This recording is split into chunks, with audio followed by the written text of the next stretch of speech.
Welcome to this explainer. Today, we're going to dive deep into the ultimate builder's blueprint for creating a modern, intelligent application completely from the ground up.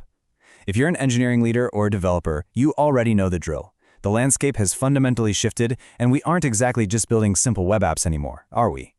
So let's start with the elephant in the room, the big question that pretty much every CTO and engineering manager is agonizing over right now. How exactly do you build a system that can handle massive, completely unpredictable scale while seamlessly integrating advanced generative AI?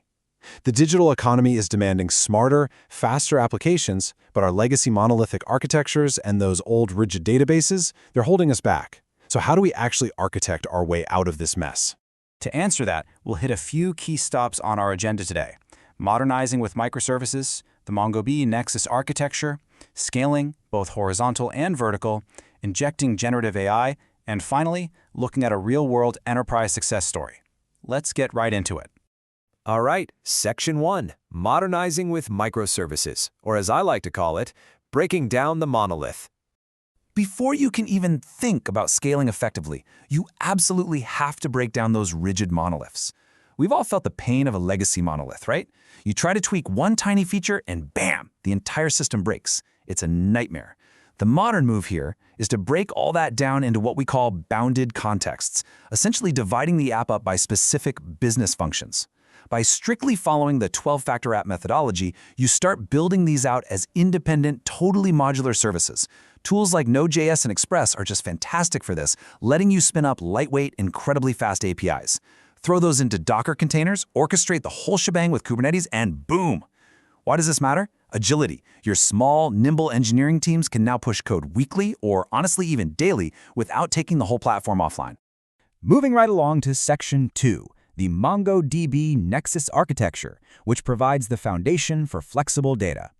To really understand this database, you kind of have to look at its origins. I absolutely love this quote from MongoDB's CTO, Elliot Horowitz. They didn't just design this thing in a vacuum or some academic lab. It was literally forged in the fires of real-world scaling issues. They looked at what was fundamentally broken in traditional systems and tackled it head-on. They kept the absolute best parts of relational databases, things like strong indexes and dynamic queries, but heavily adapted the actual data model to fit modern, agile development. Think about what this architecture actually represents. It's essentially a perfect marriage of two different worlds. On one side, you have the 40-year legacy of relational databases, giving you highly expressive query languages, strong consistency, and those crucial secondary indexes. But modern apps demand something more. They demand the flexibility to handle rapidly changing data types, massive scalability, and extreme performance. MongoDB's Nexus architecture is a total game changer because it refuses to compromise. It harnesses all that wild innovation of NoSQL without forcing you to abandon the foundational superpowers of relational databases. When you rely strictly on a relational model, your data is basically shattered. Think about building a simple blog app. Your article, the user data, the comments, and the tags, they are all separated into rigid different tables. To just load one single page, your database is forced to execute these incredibly complex, expensive join operations just to stitch the whole thing back together. But with MongoDB's BSON document model, you just embed those related arrays of comments and tags directly inside one single article document. The major takeaway here: data that is accessed together should be stored together. One quick read to the database retrieves everything you need, dramatically boosting your app's speed. But wait, it gets better. What if your app isn't just a one-trick pony? Say you've got a live IoT feed, a heavy content repository, and a real-time analytics dashboard all running in the exact same app. MongoDB's flexible storage architecture lets you actually mix and match different storage engines directly within a single deployment. You can use WireTiger as your rock-solid default workhorse, drop in the in-memory engine for ultra-low latency analytics, and then use the encrypted engine to natively protect your highly sensitive customer data. It is an incredibly powerful way to optimize your hardware, and you avoid the total nightmare of managing completely separate database technologies.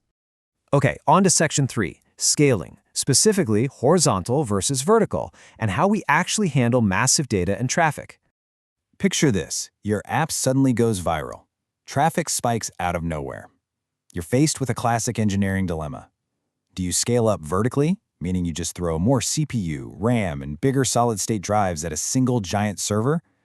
Or do you scale out horizontally, distributing that massive load across an entire fleet of smaller machines? Breaking it down like this makes the choice surprisingly simple.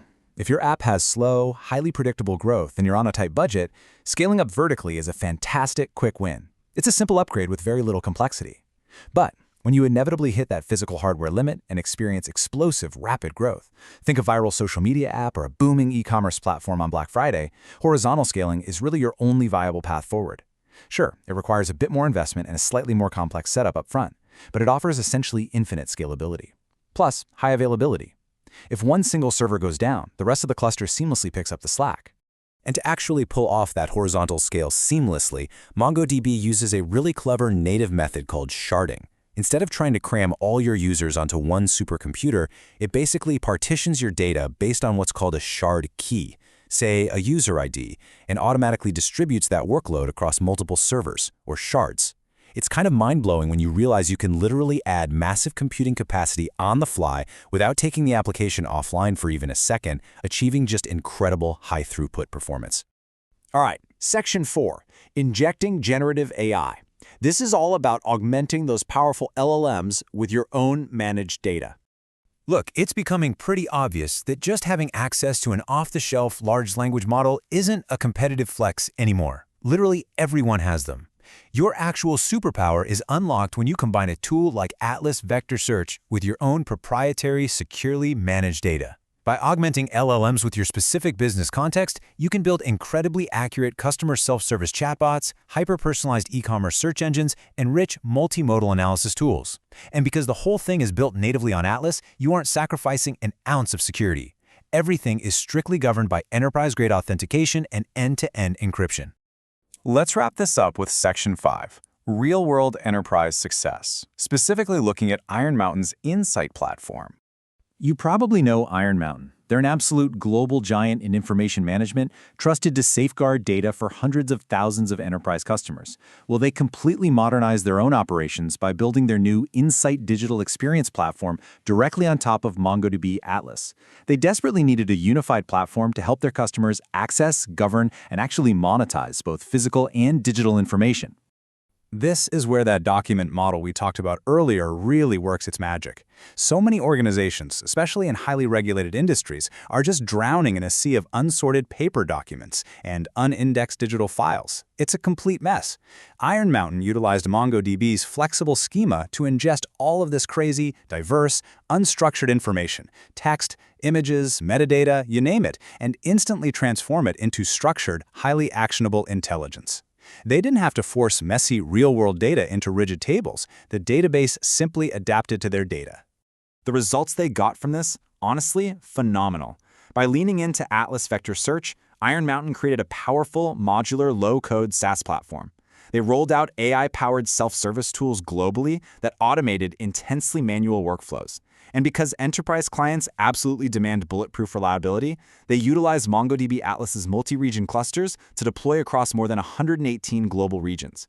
Seeing this flawless marriage of microservices, AI, and massive horizontal scale working in the real world is just incredibly validating. It guaranteed them high availability, localized their data for strict compliance, and maintained audit-ready security defaults across the board. So, bringing it all together, having seen this full architectural blueprint, from smashing monoliths into Node.js microservices to fully embracing the Nexus architecture, scaling out infinitely with sharding, and finally injecting AI-powered vector search, you really have to ask yourself a critical question today. Take a hard look at your own systems right now. Is your current legacy tech stack truly ready to handle the scale, the agility, and the deep intelligence demanded by the AI era? Thank you so much for joining me for this explainer, and I hope it gave you exactly the blueprint you need to start building.